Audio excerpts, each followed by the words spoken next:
Josh Gondelman, an Emmy-winning writer who is a writer and co-executive producer on Showtime's hit late night show, Desus and Mero, a nominee once again at the WGA Awards in the comedy variety talk series category, where the show won in 2021.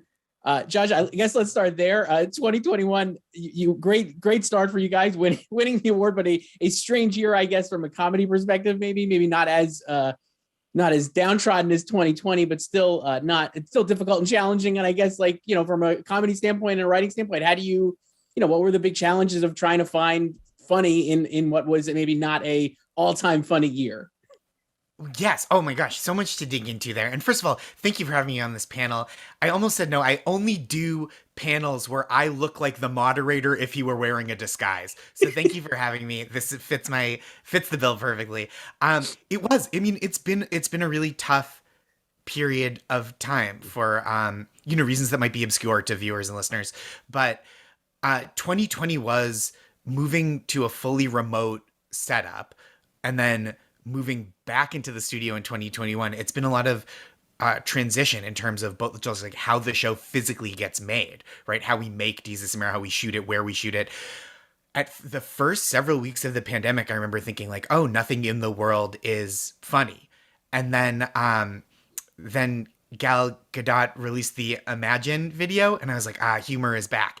And so it was after that, like once culture kind of started to return, there was a little more to pick on. I mean, the New York City mayoral race happened. We were able to get Desus and Mero, who were shooting remotely from two different US states, right? Mero lives in New Jersey, Desus lives in New York City. And so they were shooting in two different states, and we were able to like bring them together a little bit as 2020 was winding down and 2021 was starting. So it was actually, by the time we were headed towards 2021, it was easier to both find things to poke fun at and then easier to produce comedy based on those premises. That's great. One of the things, obviously, I think is so great about the show, and I think that people like, is their relationship. They're obviously friends, and like, you can't really, I guess, like, how do you guys do that? You can't really write friendship, but they obviously are friends. So how do you guys like balance? Like, I mean, I just think it's like when I used to listen to a lot of talk radio, and it's like like a Howard Stern, the hardest thing is like making something sound natural, right? But I mean, obviously they are natural. So like, how do you guys do that and like work on that with the writing from that perspective? So a lot of the writing is kind of highly focused and at times pretty minimalist in terms of just giving them the prompts and giving the audience the context they need to understand the kind of riffing and spontaneity. And so there are things that are written down word for word, in terms of like individual lines and jokes, and like things that are written on the page in terms of structure and context and content. But it isn't like, the stuff that they do in the studio where they're riffing on the news. We write a little bit of context, and then they're so extemporaneous, which is, I think it would be irresponsible of me to not consider that the writing of the show as well, because that is where so much of the comedy comes from, and we know that it comes from there. So it is really like, it's been a really exciting and wonderful like learning process over the past few years to figure out how to write for people who are like just waiting to riff, and how they can get used to having people writing for them. And it's been like a really wonderful period of growing together, and they're so amazing, and our writing staff is really wonderful, and like everyone knows each other really well at this point. So it's like it is really knowing when to have that light touch of like, okay, they're going to want to riff on this for a while, and knowing when like, okay, we need to provide some extra structure, some extra comedy here, so that to like enhance what they're going to do naturally, and to like invite the audience in a little more than because I think it could very easily, without that structure, just sound like a conversation between two friends that is maybe not a TV show. Not all friendship is a TV show, but theirs, fortunately, it translates very naturally to the screen. For sure. Was there like a moment you get like, even like, I mean, not this year probably because it's the third season, but I mean, was there like a moment where like you kind of clicked for you guys as like the writers like know when you could like, like when you could tee them up with like a prompt or something, or like what when that clicked into place? Oh gosh. I mean, there's it's so fun because I've gotten to be on set for a couple things too. I've got to be in a couple sketches, and just like being on that side and like playing off of them, you're like, oh, this is the kind of stuff they want. Is they want these like prompts and like jokes to push against, and so that was a really helpful experience, like feeling the way that they work firsthand, like being on set. I'm trying to think of like a sketch because there are also things that are more written, like season one, Ziwe, who is the you know the host and star of the show Ziwe, um, by Ziwe, who I love, worked on our show and wrote this wonderful parody of the film Green Book that was like very structured and very written. And then we've gone on to other things that are like very improvisational. And so I think like everything we do, we're kind of refining the process still, because it's not like it's not coming from just like one person's brain and then it is being brilliantly acted and then ending up on the screen. It's like everybody kind of touches it at once, from like the writers to the to Desus and Mero and the other performers, and then like the editors are so I think like I really want to shout them. I know I really want to shout them out, because what they, so much of it looking natural, right? It's not just putting a camera on things that are naturally happening. It's like editing out what doesn't feel like the top shelf material and then refining it down. So even when there are gaps, making it feel very natural. So I like can't think of oh, you know what? It was after the first episode. It was the first episode I was so proud of, and it had that Green Book sketch in it that was really wonderful. But the studio stuff was, we did probably 6 or 7 segments, and they were clipped really tightly and ended on these big laughs. Comedy. And I think Mero really felt like, oh, you know what? We want to kind of let these breathe a little more. Like we don't have to cut it just to the joke. We want it to feel more conversational. And so like writing with that in mind, like that they want there to be like ebbs and flows to the energy, and they want the audience to feel them finding it a little bit, instead of just being like, we're playing the hits, it's we're the Eagles, we're back on tour because we need the money. They I think that was like such a moment of Mero just being like, oh, just like let it breathe a little more than another late night show would necessarily. And that felt really good. And I think like that is a very signature feeling of the show, and like something that we all know to kind of aspire towards, to like let them push through it a little bit and then figure out like how much to tighten afterwards. Yeah, no, I think that's great. You mentioned something there in there that I was thinking of too. You obviously, you're an Emmy winner for Last Week Tonight, was a weekly show. This is a twice weekly show. I think, I guess, like, can you talk about the challenges of that? Because I think like I kind of would equate it to like a baseball season is very long, 162 games, right? So even the best team is going to lose like 60 times, 62 times. Yeah. And, like a daily late night show, all of these shows, I like all of these shows. I'm not like trying to besmirch them, but I'm like, they have like a lot of more room for failure or whatever, right? And you're doing twice a week, you guys don't necessarily have that room. So I guess, can you talk about like the challenges of that, and like how you think about that in the writer's room, where it's like, oh, maybe this isn't like does every joke have to be like, or everything you're thinking like have to be like a B+ or an A, rather than like, well, it's like a B-, we'll be fine because we will do another one tomorrow? Like, how do you guys think of that? I mean, I think that we really try to hold ourselves to a high standard of making it real fun and funny for the audience to watch. I think like we're not trying to put filler on the air, not that the other shows do, but I think it is also what it is the what is limited by the production schedule, and we're kind of in that middle ground, right, between a weekly where they kind of want to make every show like the event of the week, and a nightly where it's like consistency and stability, and then like figuring out how to build on top of that, build out big things within that like really rigorous structure, and I think a show like ours, which is twice weekly and has like a pretty slight staff by comparison to some of the shows, it's really finding out that balance of like, when can we carve the time out of the week to do something ambitious? When do we have the time to send Desus and Mero to Cambridge, Massachusetts, to hang out with Yo-Yo Ma and ask him to play the beat to Rough Riders anthem by DMX,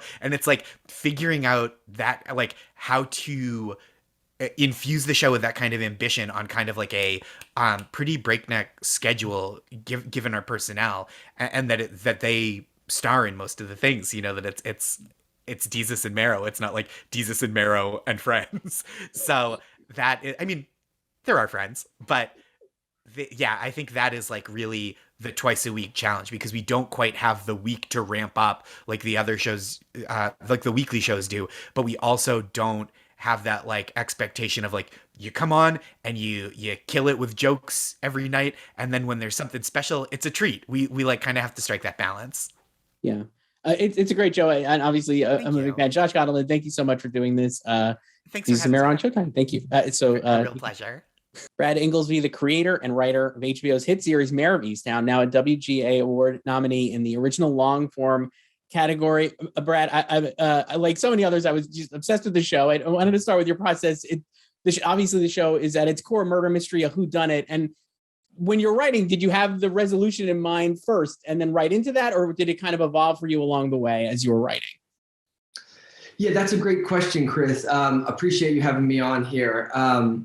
In this case, I think I had to have the ending in mind because I've watched a lot of these shows in the past and love them and devour them. But I sort of had a strong idea, or I guess belief, that you really want to stick the landing. And by that, I mean, it needs to be surprising in terms of the revelation of the killer or the mystery itself.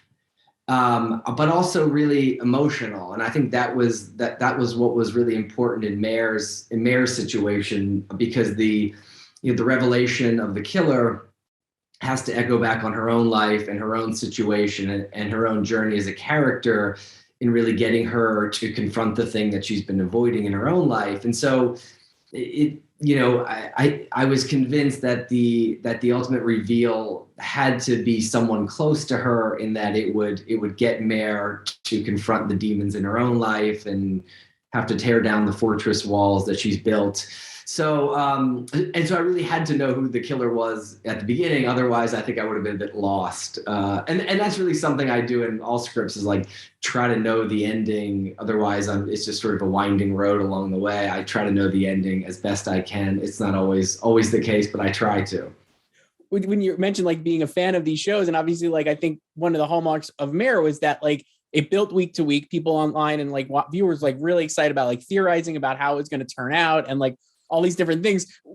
No, like, I don't know, what was, when you were watching that take like unfold in real time, I guess, where you're like, oh man, I hope this, like, even, where you're like, I hope they like this payoff for my decisions here. Like, what was that vibe for you like? Yeah. I mean, I'm not just saying this angling at compliments here, Chris. Like, I really had no idea. I mean, that people would get so wrapped up in the mystery. I didn't think the mystery was all that like interesting or unique. I just thought, I was really interested in Mare as a character. And in terms of watching people get into it, we were still editing the show at the time. So we were sort of trying to make sure we were covering all of the setups and payoffs we could. People were reacting have we covered this in later episodes? So it was a bit of we were still working quite a bit at that time. So I couldn't get too caught up in what was going on with the audience and their reactions. I think what was helpful is seeing what was working, which characters were resonating, and then being able to go into the edit and say, okay, these are the characters that are resonating. How do we give them more beats? Are there different takes we can use? Let's give them payoffs that we feel an audience will want. So I think there was a bit of that going on in terms of the emotional satisfaction of the show, which character, like especially Zabel, Evan's character, we found really early on was resonating in a huge way. A lot of that was just Evan being such a charming actor, and so many of his great lines he came up with on his own. But so trying to give each of those characters a payoff. But yeah, I mean, it was really interesting to see the theories getting out there on the internet. Yeah, for sure. You meant obviously Mare, right? The character itself, like I'm glad you mentioned that. I think I don't think if Mare was not as good of a character, I maybe like, people would have probably still been interested, because I think the mystery was quite compelling. But I mean, I think having her at the center is really great. Can you talk about, I know, how did you like come up with her, or like, what was it like, what inspired you for Mare? And then the second part of that, while I hazard to do a two-part question, would be just like, how much did that, having Kate Winslet in that role, kind of affect what happened with the character as well? And like, how did that collaboration evolve once she was, in on it? Yeah, that's a great question. I mean, I have to be honest, the mayor character really came out of a conversation I was having with a friend of mine who's a police officer on the East Coast, and he works in a little town on the East Coast. And I was chatting with him about a different project, I think, and I was just asking him some information about what his job is like. And he mentioned that when he started as a cop, he was at a little station, I think out by Lancaster, and it was him, 11 officers, and there was one detective, and it was a train station that they had made into the headquarters.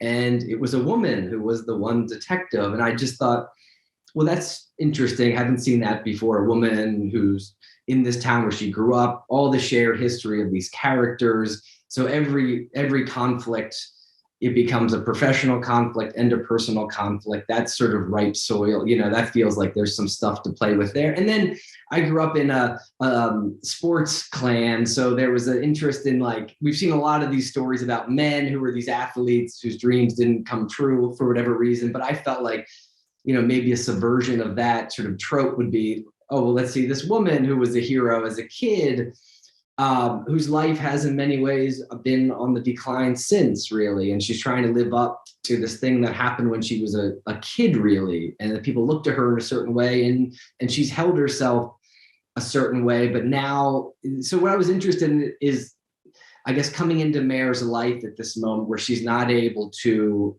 in any way maintain the facade anymore, right? Her sons die, her marriage has crumbled, and the opinion of the town is starting to turn on her. And how is she going to respond? Is she going to crumble, or is she going to find the inner strength to do it? And also, Mare's a funny character. Like, she's pissed off, she's grumpy, she's not afraid to say it like it is. And like, so there's a lovable quality. And to your second question, Kate really leaned in to the humor of the character, eating the cheese balls and cheese whiz.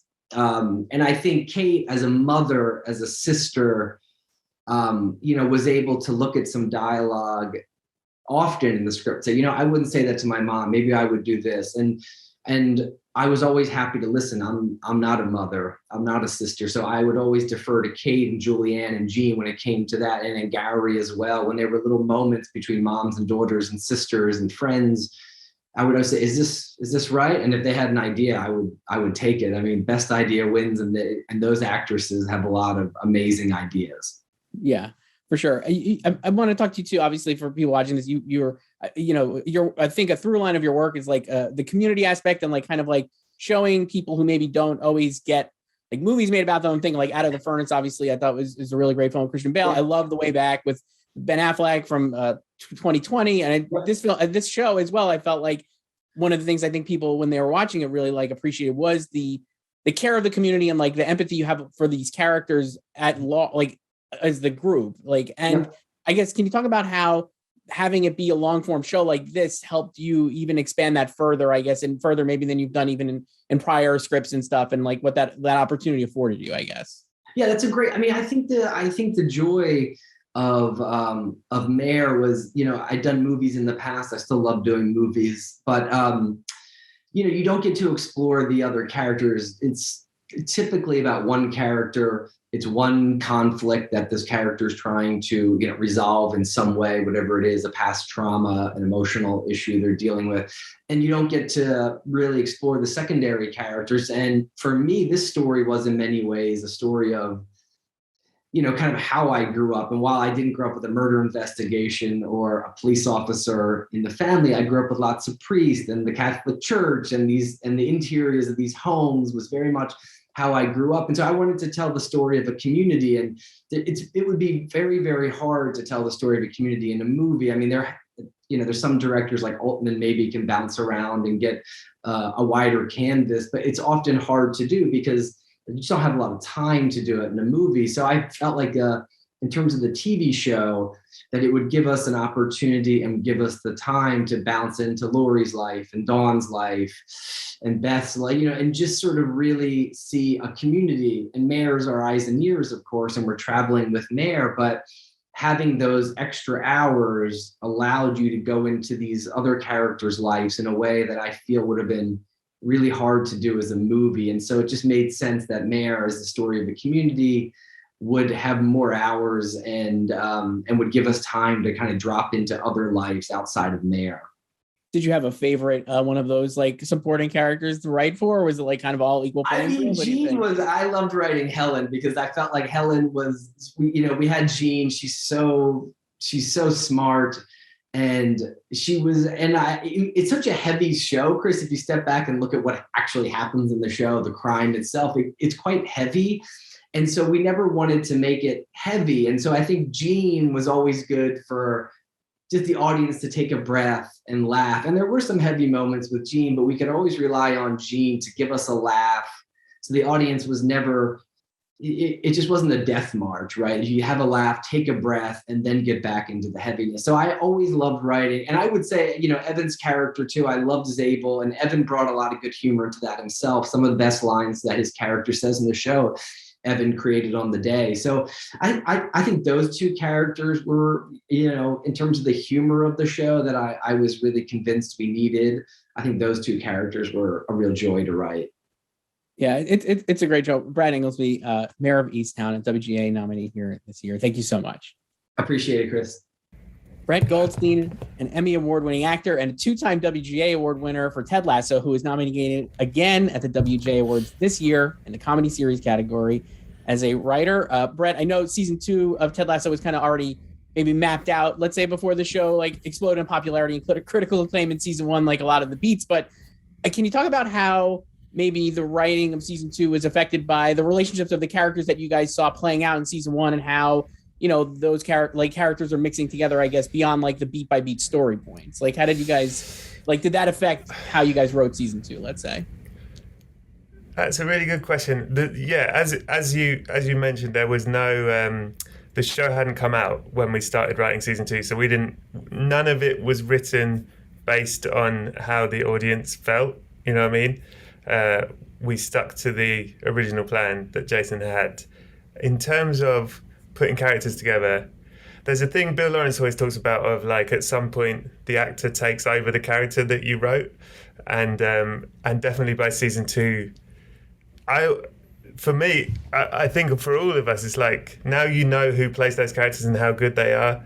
It's really, season 2 was more fun to write because I was excited whenever it was my turn. It was like exciting to write for Higgins, to write for Rebecca, because you're like, they're gonna fucking kill it, you know what I mean? Like, it's quite fun to, it's the thing Jason says is, it's the sandbox, and now we had our action figures and we know who these action figures are and we know what they're capable of, and so it was certainly more fun, particularly with the jokes, to write this. And even with the drama, like the episode, Jane Becker's episode at the funeral, like that Rick Astley bit, Hannah's gonna be, it's exciting to read it because you're like, this is going to be amazing because she's so good. You know what I mean? So there's definitely a lot more of that.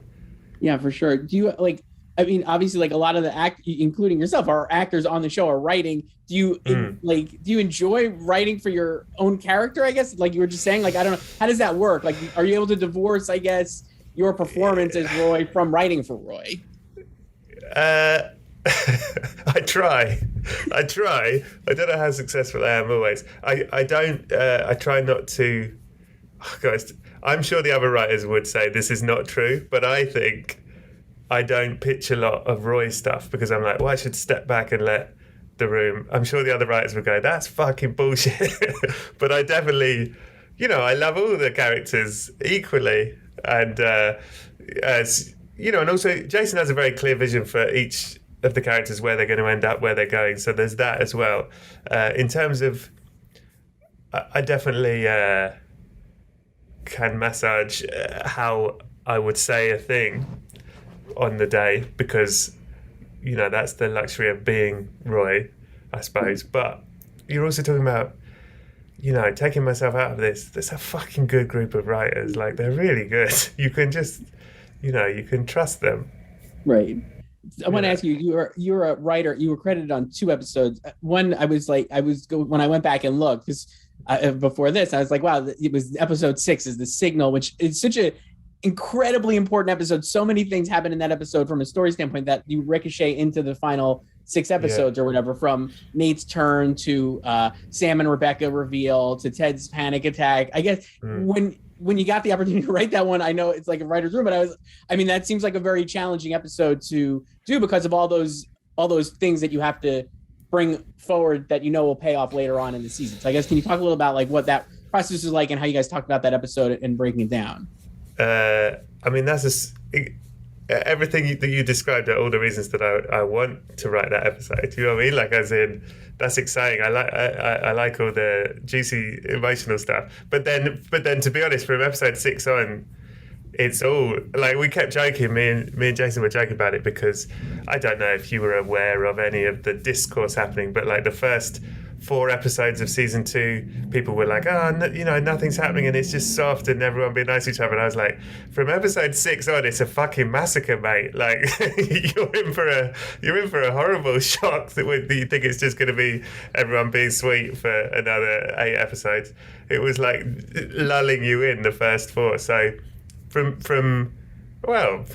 6 onwards, they're all pretty juicy, emotional ones.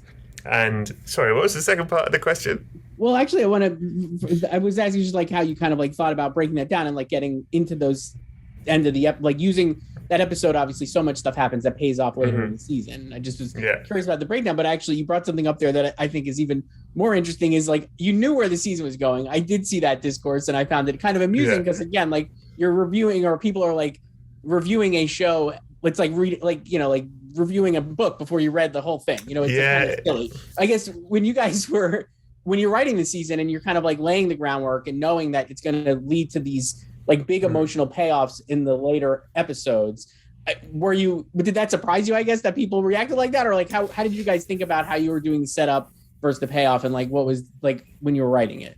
I think I think this is something Jason talked about from the beginning. Like, we see it as like a very long movie. Like, the whole thing's a movie. So I guess we're trying to play the long game of like, if this exists beyond one day you'll watch this in one go and it'll look like a big movie. So, and they did change, the season 1, the first 3 episodes came out at the same time, which is what I think we thought was going to happen with season 2. Had we known they were going to be released weekly from the beginning, I don't know if that would have changed how we did those first 3, because I think we saw that as like act 1. And maybe that would have been different had we known that.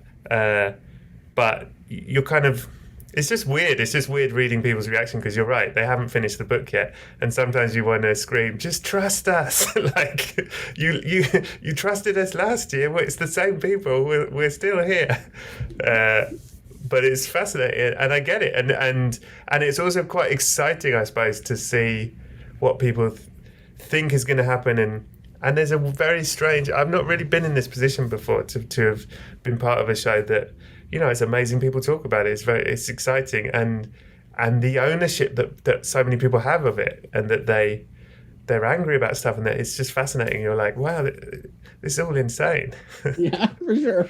The other episode I wanted to ask you about was, you also co-wrote the Beard After Hours episode with Joe Kelly, which I know that, and I think that was like, you guys maybe were going to do 10, and then the couple of standalones you ended up putting in. So that one, that's right, the Christmas episode. 100%. I really liked that episode a lot. I thought it was so fun. I'm a big Martin Scorsese fan, especially After Hours. I assume that was a huge influence based on the title and the events that happened. I guess, like, had you? Yeah, we left a clue.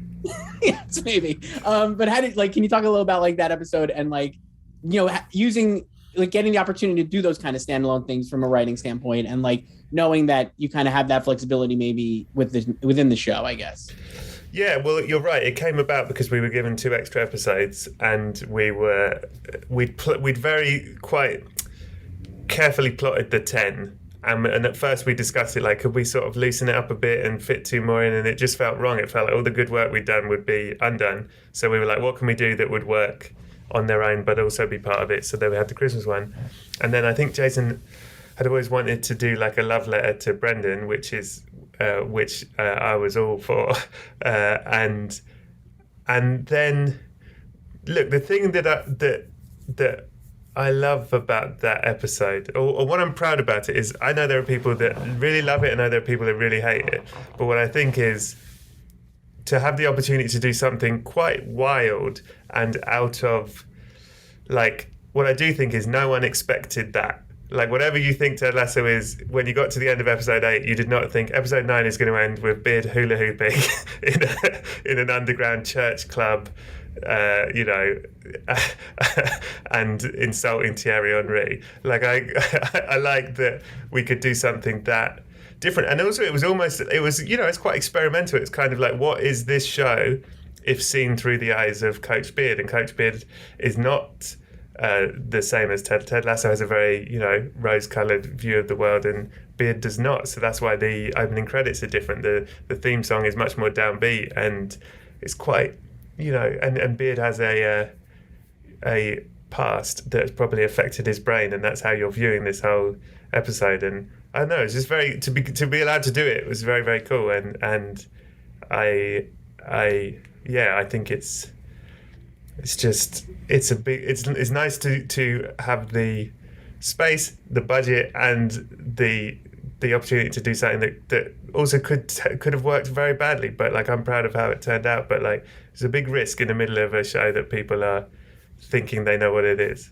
Did you guys, was that a thing where you're just like tossing around like, man, it would be funny to see him do, like you said, like who, like how did you guys like come up with some of the scenarios? Like, well, like without being pretentious about it, it's like the Odyssey, right? He's on this Odyssey, and it's all about signs and meaning, and he keeps missing the sign, and the sign is you are loved. Like he's on a sort of path of self-destruction, and he keeps dropping his keys, and the keys keep being handed. Here are the keys, and it's all, he keeps missing love keeps being there to help him, and he keeps taking the wrong turn until the end, where he finally gets the key when he lets go and admits that he can have love.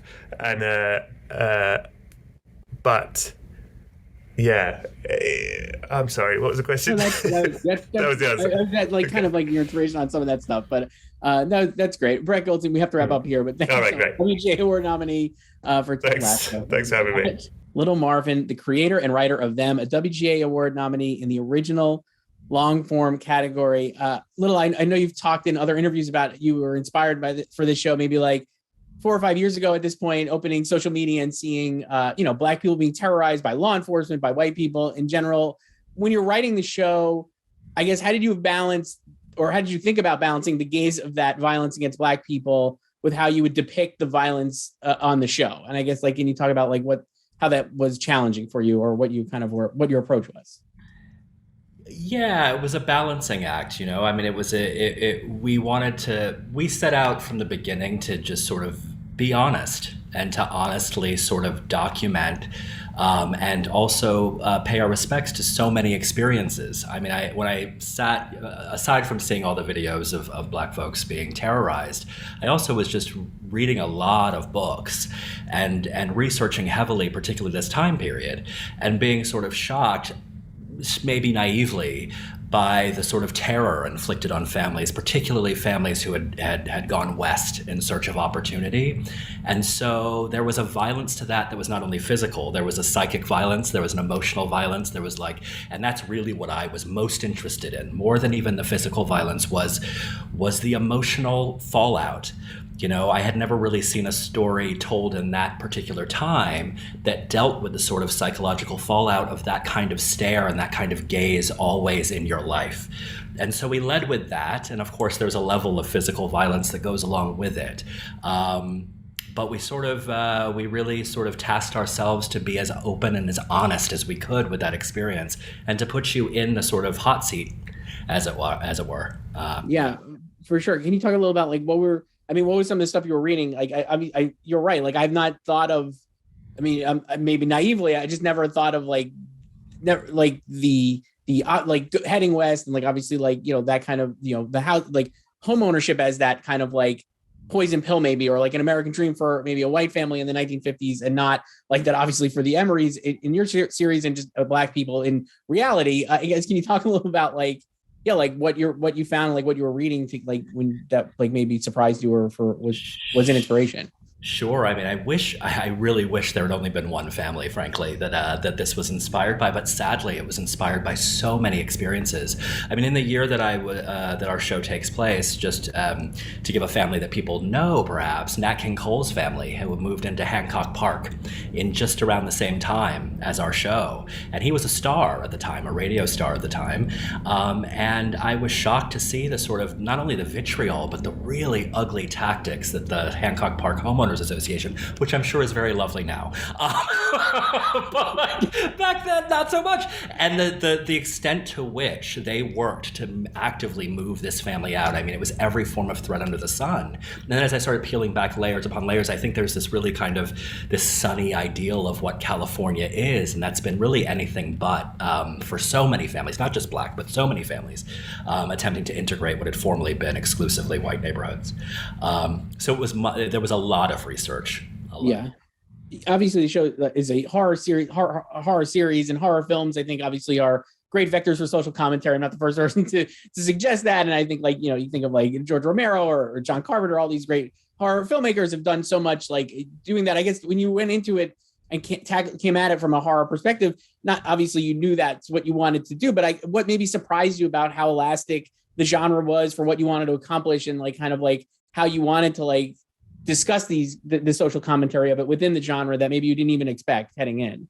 Certainly. I mean, that's a fantastic question. You've actually named two horror creators that I just admire and who were huge inspirations when I thought about this. I mean, we were referencing a lot of movies from the 60s and 70s in particular because there was sort of an explosive way at which they dealt with the really thorny issues through the lens of horror. When I think about Rosemary's Baby, or when I think about The Exorcist, so many of my favorite films, there's this really gorgeous balance of both the supernatural horror, but also even much more so the psychological, again, and the emotional fallout. So horror was always the thing. I always think of sort of history as a house, and really what I wanted to do was not come through the front door of history. There was a version of the story I flirted with at the beginning that was much more like a drama, and I consider that kind of going through the front door of the house. Like, I could have told this in very much a documentary kind of way, but I was more interested in kind of sneaking around to the back of the house and like breaking open a basement window and letting myself down into like the basement floor of history, like the subterranean place, the subtextual place, like the things that kind of really frightened me personally to grapple with. And so there was never any mistaking that horror was going to be, I'm also a horror nut. So there was no mistaking that that's how it was going to go down. But yeah.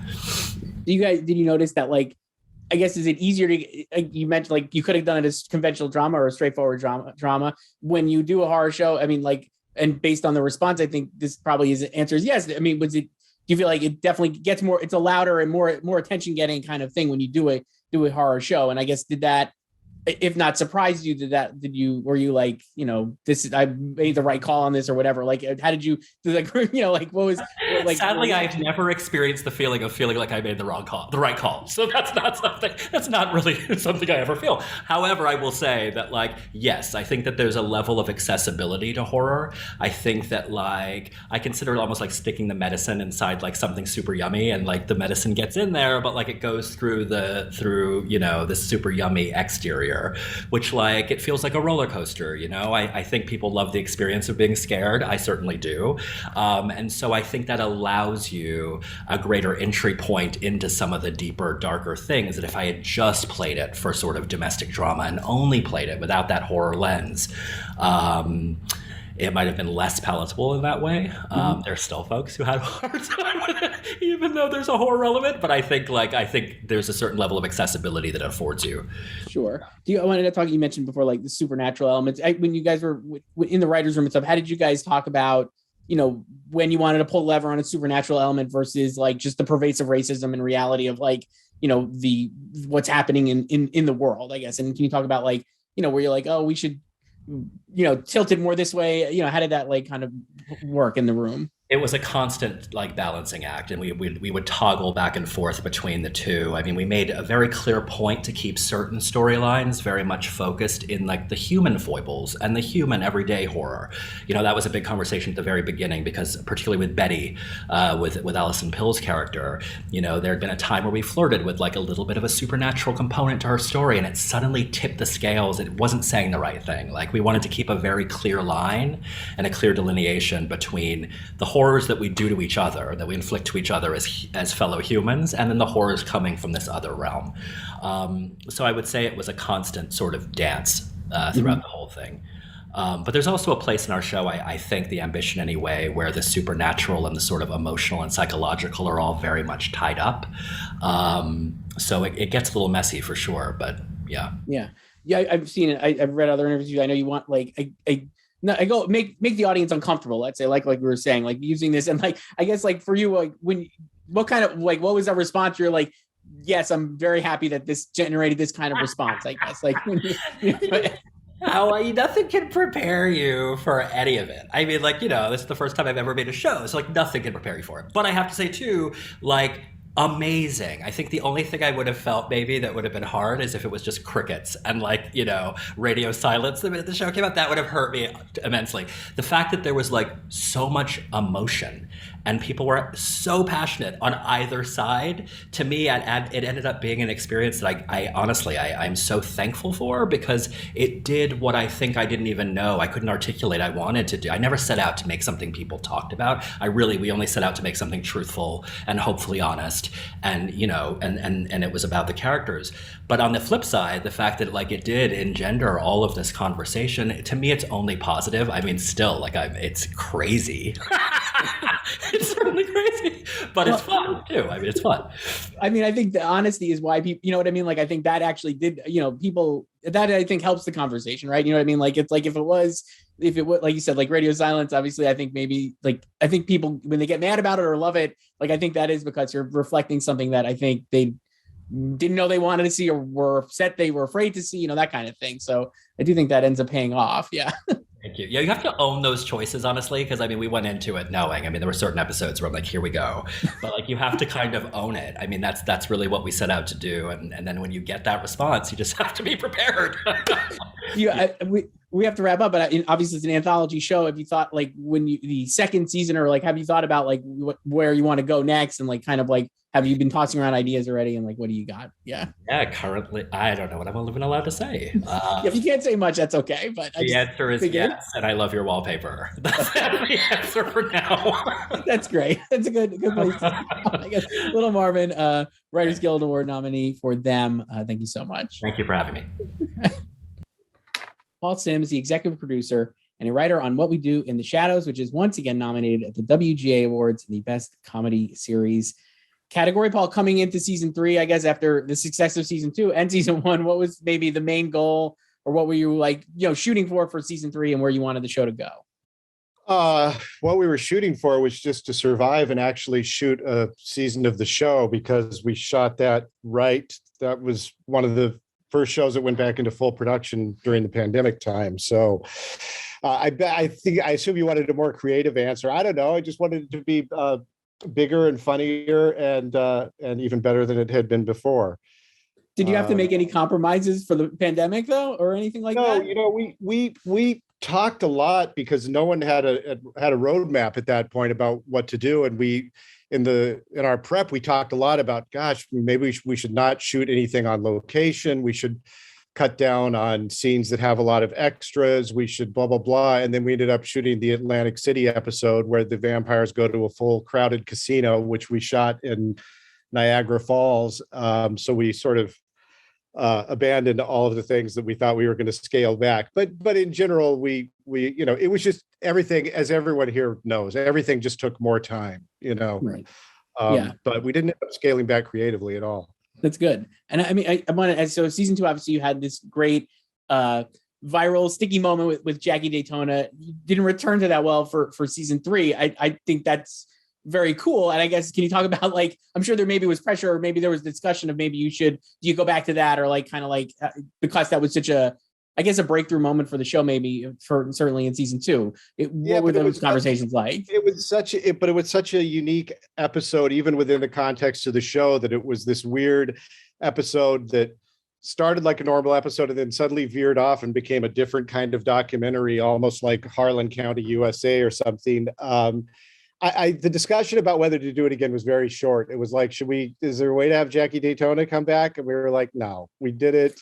It's never going to be as good. It's what everyone thinks they want, but then when they actually see whatever we came up with, they would go like, yeah, it was better the first time. But I do think that did give us the sort of confidence in season 3 and in season 4, which we just shot, to go like, well, we can do more of these sort of, people will know the characters well enough now that they'll follow us anywhere, and we can do weirder episodes and not worry about anyone being confused about departures from the usual format, I think. Mm-hmm. And not to you, obviously, I think that like the show had a viral moment, I guess I would say, or another viral moment this year was the Twilight spoof you did, or season 3 you did this, not season 4, obviously it's not on yet, but for those watching, the famed infamous Twilight baseball scene you guys did as a kickball scene. I love the whole sequence because it's like so, it's like feels so, you're playing it so straight and like kind of like also like really celebrating it weirdly. I don't know. I guess, can you talk about like the layers of like doing that and like how you wanted to, like how you guys thought about like, how you wanted to play the humor and also like the recreation of it and stuff. I just think it's like a great moment in the show. I think it was like from the beginning, we've always talked about not wanting the show to ever be like too much, to being like parodying things. We refer obviously to so many other vampire things, but we never really want to parody things and go like, look how silly vampire movies are. But that particular scene from Twilight was something we'd watched in the writer's room from the beginning, because it's like a fun and weird scene where it's like vampires and werewolves. They're like, let's play baseball, which is an odd way to settle their, you 9-year-old, get out of the room. Go. So we wanted to do as faithful a version of that as possible. And then there was a lot of debate. Originally we were like, well, it should be baseball. It should be just like it was. And then we remembered, well, no, we're in the dead of winter here in Toronto. And then we're like, well, kickball's easier. And then it was just the forces of nature that made it kickball in 2 feet of snow, which was not particularly pleasant for the cast who was shooting it, but it made it look really cool and it made it a lot of fun. It looks amazing. I was like, I can't believe it's real snow because they're just so into it just looks freezing cold. I guess like the truth is we were supposed to shoot that like on a Thursday and everyone said, oh no, there's snow coming. It's terrible. We got to put it off till next Tuesday. And next Tuesday came and there was just as much snow. And at that point we were like, well, you know what? It's January and it's Toronto. So we're just going to shoot it that way. I wanted to ask you too about like, I think I've read another interview. You talked about how like a fun thing about the show, like, expanding the characters in season 3, like if first season obviously sets things up, second season, you're kind of like, paying off that first season. Season 3, maybe like you were saying too before, you could go further places with characters and kind of like take more risks, maybe, I guess, you did that, I think with Colin, obviously that whole arc, and like really had a great payoff and really surprising, obviously too, for what I would say is a comedy show, right? To like have like killing off a character, bringing them back or whatever. No spoilers if you're watching this, but I mean, the show has been over, so I apologize for that. But I guess, can you talk a little about like when you decided to do that with Colin and like how that whole thing played out, and like having the confidence to do that in the room? I think it's like really like kind of noteworthy and impressive. So phrasing it in terms of confidence is very misleading, because, and also phrasing it the way you did about first season sets it up, second season explores it more, makes it seem like we had some master grand plan.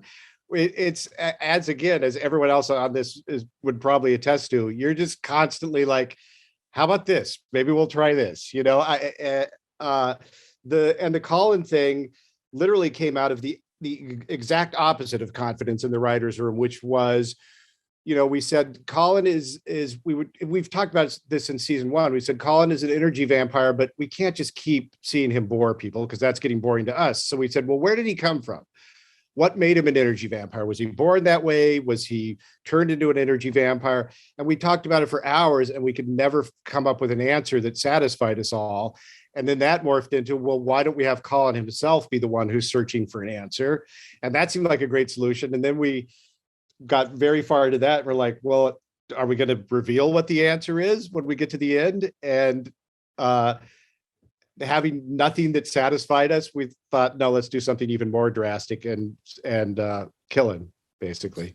And if you, yes, and it's a spoiler, but if you haven't watched it by now, whatever. Yeah, I mean, like, and do you have like a favorite?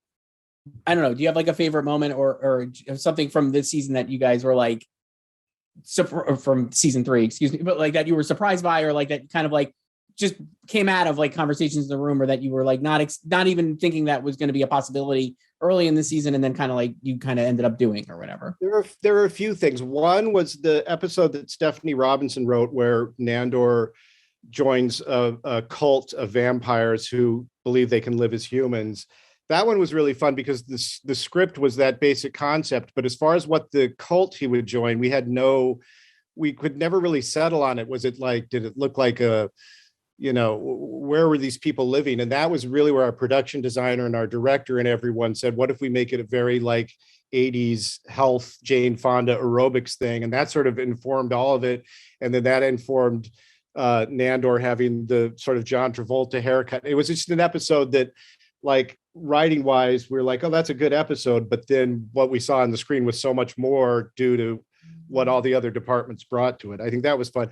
The other fun thing I think was having Donal Logue as one of the sort of guest vampires in the second to last episode, and then having him stick around as the guy who paints their portrait for the final episode, because it was just such a funny, weird thing for a character actor like him to be basically playing himself as a character actor who's constantly talking about how he has to, put himself on tape for an SVU audition and things like that. That was fun.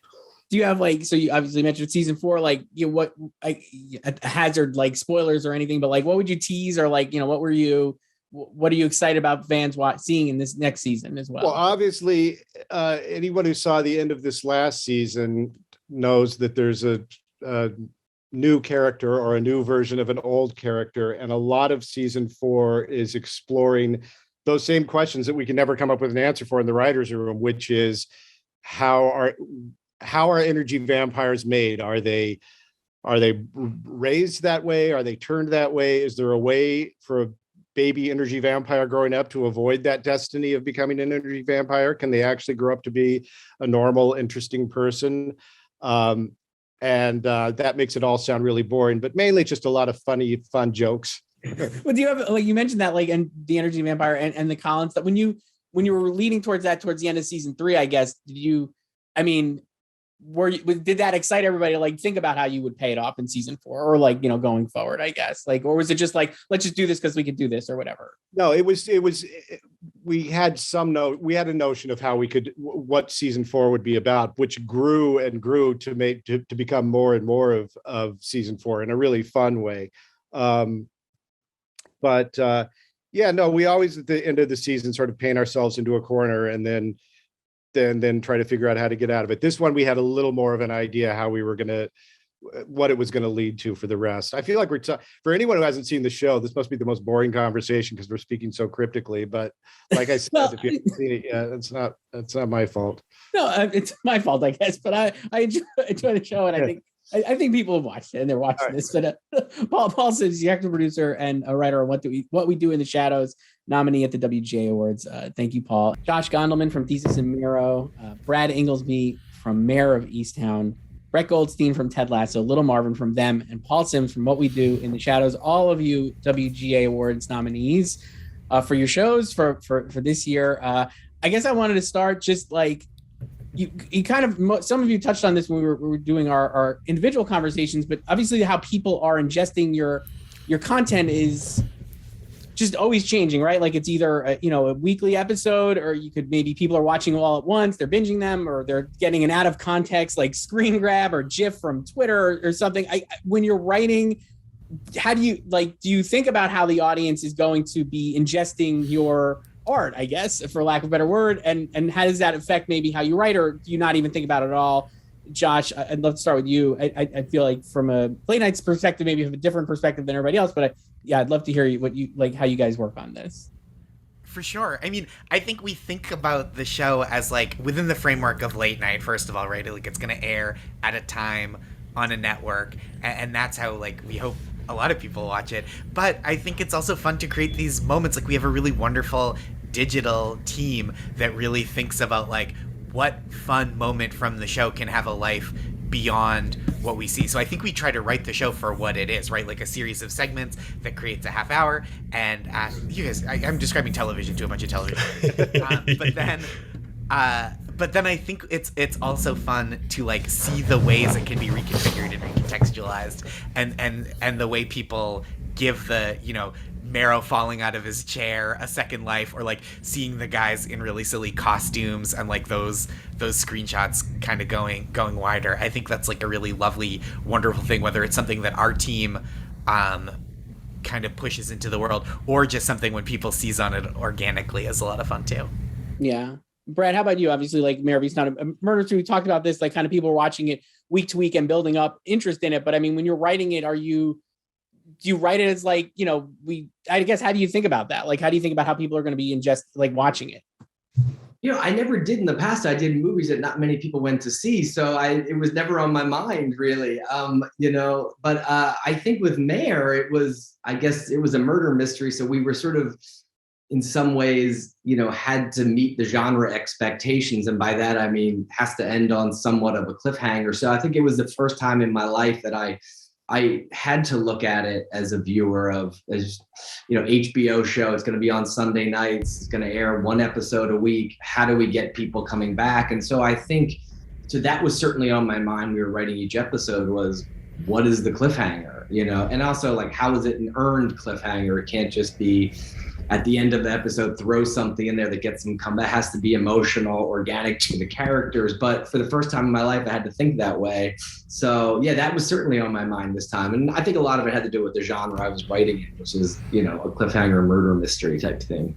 Yeah. Brett, you mentioned this when we were talking in our individual chat, but like how like we like watching the show and coming to conclusions before you guys got to pay off, you know, like what you were building.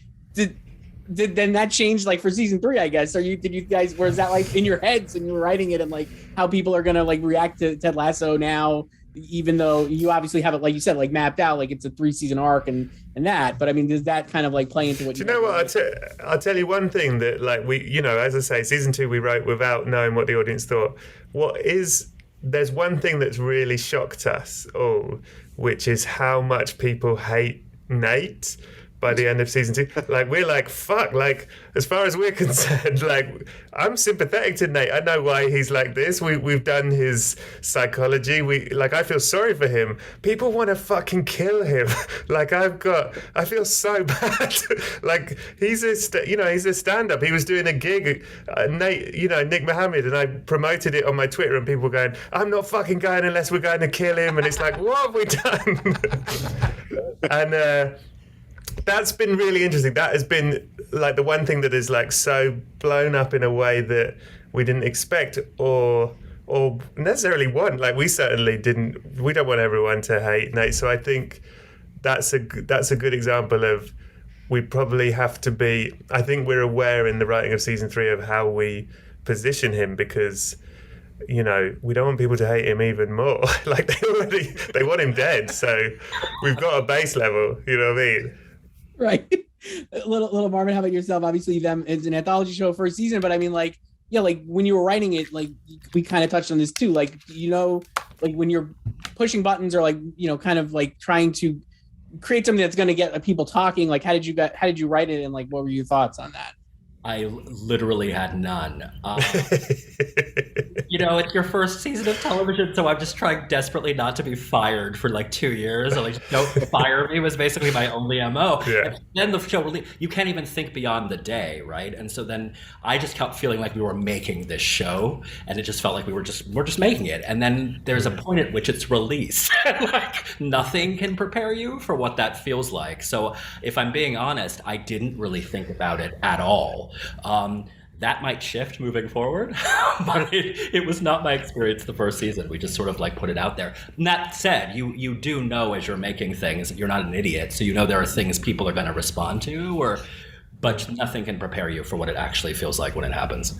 Right. And Paul, yourself, last to wrap up. I mean, I would say I'm old-fashioned, and I like the fact that our episodes air once a week. I mean, I know a lot of people binge them later, but I like the fact that it airs once a week. And one thing we've talked about from the beginning is wanting this to be like an old fashioned, like, Mary Tyler Moore, the Beverly Hillbillies or whatever. Like if you watched them all out of order, you would still enjoy it. For everyone who really does really pay attention, we do tell season long arcs, but we're always careful. We just never want to have an episode where someone who's never seen it before would go like, hold it, what's going on? Why is this happening? Like we want them all to sort of stand alone. And if you watch, religiously, then yeah, we do tell a longer story. But what Brad was talking about with the cliffhanger is we like write a cliffhanger episode, like the end of every season is usually some big move. But other than that, we just like people to go like, that was a good one, and I'll watch the next one. But I there's no mystery or nothing driving me crazy about what's going to happen next.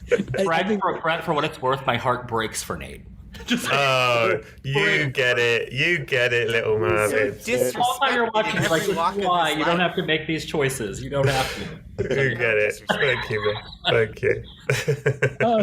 I think Nate's a good guy. I'm surprised people just hate him so much, but I look forward to seeing what I assume would be a redemption arc or something in season 3. Who knows? We might just kill him just to please the fans. Poochie went back to his home planet with Nate.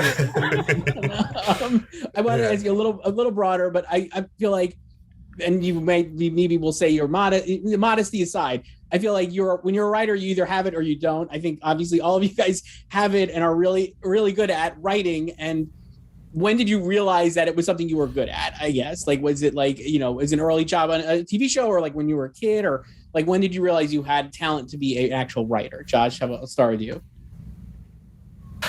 I mean, it's a feeling that I'm still kind of chasing. And it's elusive, and it happens and then it disappears. I mean, I had the very good fortune to be like, in high school doing, little creative writing things, and I would get, this is truly my origin story as a comedy writer, which is, there's no more boring way to start a paragraph than that. But in high school, class president, vice president, secretary, etc. was, they had 2 jobs. One was to plan the class dances and proms, and the other was to write a comedy sketch for the school variety show. So I was class vice president and then president on the strength of sketch comedy writing. It was like it won me literal popularity contests, and so I was like, yeah, maybe this is the way to go. I played 1 season on the JV basketball team and scored a total of 3 points, so that's not going to be it. That's awesome. Brad, how about you? Yeah, I mean, I agree with Josh. I think it's I don't know that you ever really get there. And I think I kind of use that as a drive. It's hard to get up every day and stare at the blank page. I think you need something that kind of, gets you up every day. And if you ever get too confident, I feel like that's a scary place to be, actually. In terms of when I started writing, I was a business student in college, and I took an elective. It was a screenwriting class, and a really, really awesome teacher pulled me aside one day and said, hey, I think you're way more interested than the other kids, all football players. I don't know if it was saying too much, but like, I think you're way more interested. Is this something you want to give a shot? And I have to be totally honest, it was the nudge that really got me thinking about it. And so that just shows you the importance of a nice teacher pulling you aside in a kind moment. And that was really the moment when I thought, I don't know, shit, maybe, I don't know, I got nothing else. I don't want to go into business. That's what I studied. I might as well try it. And here I am. So that was my origin story. That's great. Brett, how about you? I think it was when I realized that my talent didn't lie in lighting myself for a Zoom meeting.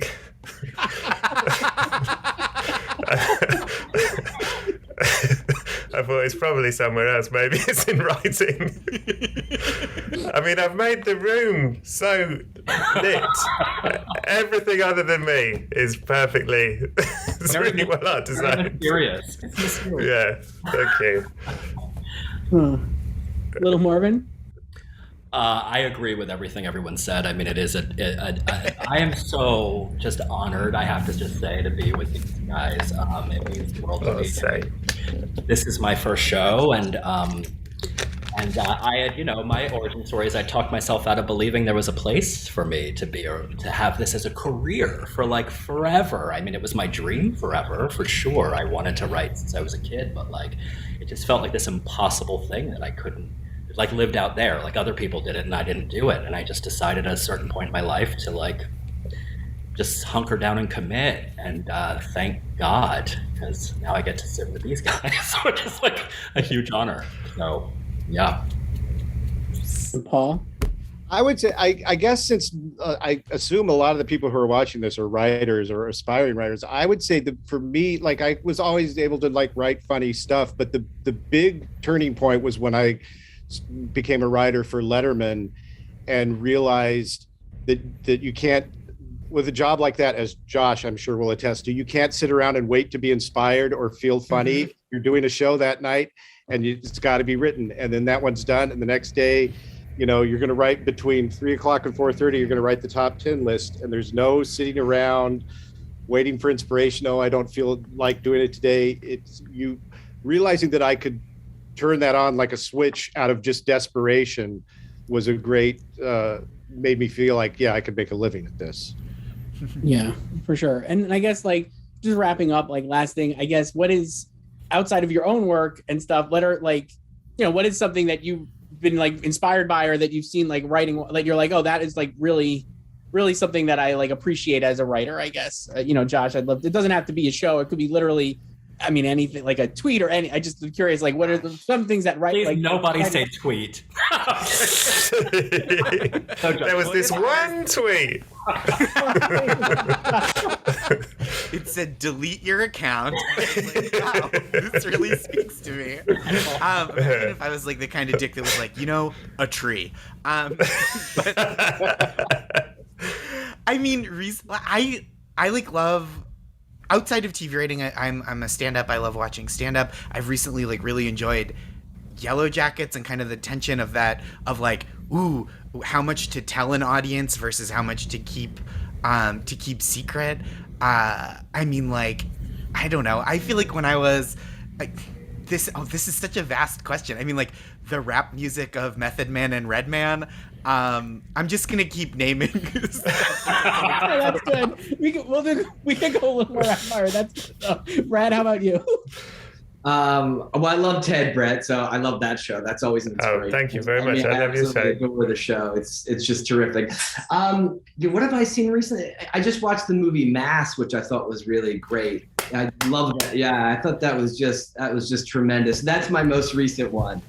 That's good. I like that one too. Brad, how about you? Mass is fucking incredible, and everyone should watch it. It's an incredible bit of writing, incredible acting, incredible everything. But the writing of the characters in that is really, aside from everything, the way the characters are really complicated and not entirely likable, but all sympathetic. Fuck, it's good shit. That is really good shit. I also, I'm always impressed with, like, if you saw It's a Sin, Russell T Davis's show, I'm really impressed where it's like there's loads of characters in it, and within the first 5 minutes he's done sort of 5 big set pieces with loads and loads of characters, and within 5 minutes you're in love with all of them. You're in love with all of them, and there's like 20 people. It's like, I don't know how you do that. That's annoying. That's good. Little Marvin? Present company aside, because I yes. love the show here not so much. I loved Mass. It was fantastic, and it ripped my heart out. I was super inspired by Tragedy of Macbeth. I don't know. Talk about a writer, but I just it's what's in my mind. What's his name again? The guy? Yeah, this new guy. I never heard of him. But there's something about the... Is he nominated? It should be. There's something about the way it was written through the direction that I just found, like, tonally, I thought it was just stunning, and I could have lived in it. So that inspired me. That's a great one. And Paul, for you? I would say... ever since Steve Coogan started making Alan Partridge shows, I've loved every season. And when the most recent season, which I think is called This Time with Alan Partridge, came out, it's on HBO Max. There's a plug for them. I've watched it over and over and recommended it to so many people. It's when you're a comedy writer, sometimes you don't laugh out loud, but it just makes me laugh out loud. And the fact that he's been able to do that character for 25 years now, but always finds a new twist on it is, I just think there's nothing better. And then I'll also say, it's a super small one, but on cinema that Tim Heidecker does, the way it's little bite-sized pieces, but this weird world they've built out of it is just constantly makes me laugh. Yeah. Those are great. All of these are awesome choices. I'm so glad you guys talk about. Mass is a big fan of that as well. But I'm also a huge fan of all your shows, which are incredibly good, and all of your WGA award nominees. I'll go around again before we wrap up. Josh Gondelman from Desus and Mero, Brad Ingelsby from Mare of Easttown, Brent Goldstein from Ted Lasso, Little Marvin from Them, and Paul Sims from What We Do in the Shadows. It's been great chatting with you all about this. Thank you so much for doing this. Thank you. This has been a real pleasure. It's nice to meet you all. Yeah, nice to meet everyone. Thanks, guys. Have a good day, guys. Thank you so much, everyone. This is great. Thank you. Thank you.